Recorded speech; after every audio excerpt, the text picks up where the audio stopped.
Assalamualaikum warahmatullahi wabarakatuh. Alhamdulillah kita jumpa lagi dalam serial ringkasan materi pertemuan pada mata kuliah Managerial Economics, Ekonomi Manajerial, dan pada materi pertemuan ini, pertemuan ke-6, sampaikan tentang ringkasan tentang teori dan estimasi produksi. Organisasi dan fungsi produksi. Produksi berarti transformasi, merubah berbagai input menjadi output. Input secara luas diklasifikasikan menjadi tenaga kerja, modal, dan lahan. Input juga dapat diklasifikasikan menjadi input tetap, biasanya modal dan lahan, dan input variabel, tenaga kerja dan bahan baku. Output bisa terdiri dari barang dan jasa. Produksi juga dibedakan menjadi produksi jangka pendek dan produksi jangka panjang. Dalam produksi jangka pendek, paling tidak ada satu input yang bersifat tetap atau fixed input. Sedangkan pada produksi jangka panjang, semua input bersifat variabel. Fungsi produksi adalah persamaan tabel atau grafik 3 dimensi yang memperlihatkan output maksimum yang bisa diproduksi oleh perusahaan per periode waktu dengan sejumlah input. Jika input dan output diukur secara kontinu, permukaan produksi tidak patah-patah. Produksi dengan satu input variabel. Produksi total adalah output yang diproduksi dengan menggunakan kuantitas yang berbeda untuk satu input, sedangkan kuantitas input yang lainnya dianggap tetap. Maksudnya yang berbeda itu bervariasi. Jadi satu inputnya beragam, bervariabel, bersifat variabel. Input yang lainnya enggak gitu, bersifat tetap. Produksi marginal atau marginal product, perubahan pada produksi total, unit perubahan dalam input variabel yang digunakan. Produksi rata-rata atau average product, produksi total dibagi dengan input variabel yang digunakan. Elastisitas output mengukur persentase perubahan output karena berubahnya input variabel yang digunakan. Hukum pertambahan hasil yang semakin berkurang, law of diminishing return, menyatakan bahwa setelah suatu titik, produksi marginal dari input variabel akan menurun.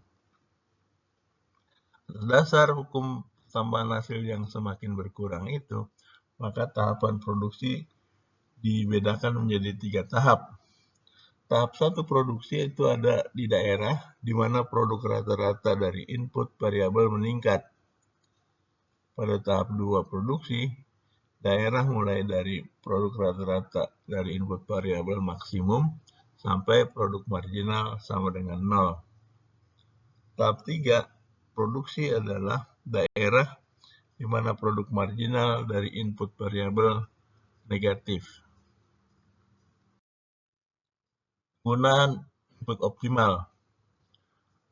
Produk pendapatan marginal atau marginal revenue product (MRP) dari input variabel sama dengan produk marginal dikalikan dengan pendapatan marginal. Biaya sumber daya atau marginal resource cost (MRC) dari input variabel sama dengan kenaikan biaya total karena memproduksi barang tersebut. Perusahaan akan mendapatkan tambahan penerimaan total yang lebih besar dari tambahan biaya totalnya. Di samping itu, perusahaan sebaiknya tidak mempekerjakan sejumlah input variabel pada saat MRP di bawah MRC. Penggunaan input variabel yang optimal adalah saat marginal revenue product sama dengan marginal resource cost untuk input. Produksi dengan 2 input variabel. Suatu isokuan adalah berbagai kombinasi dari dua input yang digunakan untuk memproduksi output pada tingkat tertentu. Garis mendaki ridge line memisahkan bagian yang relevan, kemiringan negatif, dengan bagian yang tidak relevan, kemiringan positif pada isoquant. Jadi isoquant itu kemiringannya negatif. Kemiringan absolut dari isoquant disebut dengan tingkat marginal dari substitusi teknis atau marginal rate of technical substitution, MRTS.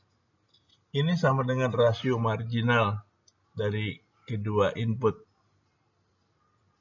Rasio produk marginal dari kedua input.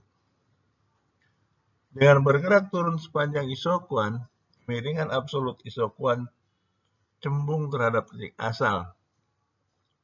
Apabila isoquant merupakan garis lurus, input-input saling mensubstitusi sempurna. Pada isoquant yang mempunyai sudut siku-siku, input dapat dikombinasikan hanya proporsi yang tetap. Tidak ada substitusi antar input. Penggunaan input optimal.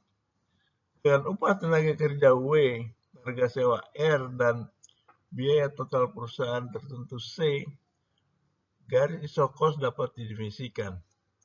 Ini menunjukkan berbagai kombinasi tenaga kerja dan modal yang dapat digunakan perusahaan. Dengan modal diplot sepanjang sumbu vertikal, titik potong Y dari garis isokos adalah C per R, dan kemiringannya adalah minus W per R. Untuk meminimumkan biaya produksi atau memaksimumkan output, perusahaan harus berproduksi saat isoquant bersinggungan dengan isokos, yaitu MRTS sama dengan W per R dan MPL, marginal produk tenaga kerja, dibagi dengan upahnya sama dengan marginal produk dari modal dibagi dengan rent dengan R. Untuk memaksimumkan laba, perusahaan seharusnya menggunakan setiap input sehingga produk pendapatan marginalnya sama dengan biaya sumber daya marginal dari input tersebut. Jika harga suatu input menurun, perusahaan akan melakukan substitusi input yang lebih murah terhadap input yang lebih mahal, dengan tujuan untuk mencapai suatu kombinasi input yang optimum. Skala hasil. Suatu hasil tetap meningkat atau menurun mengacu kepada situasi di mana output perusahaan dalam jumlah sama, lebih besar, dan lebih kecil dari proporsi perubahan input. Skala hasil meningkat timbul karena spesialisasi dan pembagian kerja serta menggunakan mesin spesial. Skala hasil menurun karena meningkatnya skala operasi. Semakin susah bagi perusahaan untuk mengelola dan melakukan koordinasi operasional dan pada divisi-divisinya secara efektif. Dalam dunia nyata, kebanyakan industri nampaknya cenderung mendekati skala hasil tetap. Fungsi produksi empiris. Fungsi produksi yang biasa dipakai adalah fungsi produksi Cobb-Douglas dengan formula pangkat Q sama dengan A kali K pangkat A, L pangkat B, di mana A dan B adalah elastisitas output terhadap modal dan tenaga kerja. Jika A ditambah B sama dengan 1, ini merupakan skala hasil yang tetap. Jika A ditambah B lebih besar dari 1, maka skala hasil meningkat. Dan jika A tambah B kurang dari 1, ini skala hasil yang menurun. Fungsi produksi Cobb-Douglas dapat diestimasi dari data deret waktu atau data cross-section. Dalam kedua kasus ini, kesulitan mungkin timbul dalam pengukuran output dan input modal. Dalam data deret waktu juga harus diperhatikan perubahan teknologi sepanjang waktu. Dalam data cross-section harus yakin bahwa semua perusahaan atau industri menggunakan teknologi yang sama. Inovasi dan daya saing. Pengenalan inovasi adalah faktor penentu yang paling penting dari daya saing jangka panjang suatu perusahaan. Inovasi produk, pengenalan produk baru atau produk yang telah dikembangkan. Inovasi proses, pengenalan proses produksi baru atau proses produksi yang telah dikembangkan. Pengenalan inovasi dipicu oleh kompetisi global yang ketat, di samping persaingan domestik yang kuat dan konsentrasi geografis.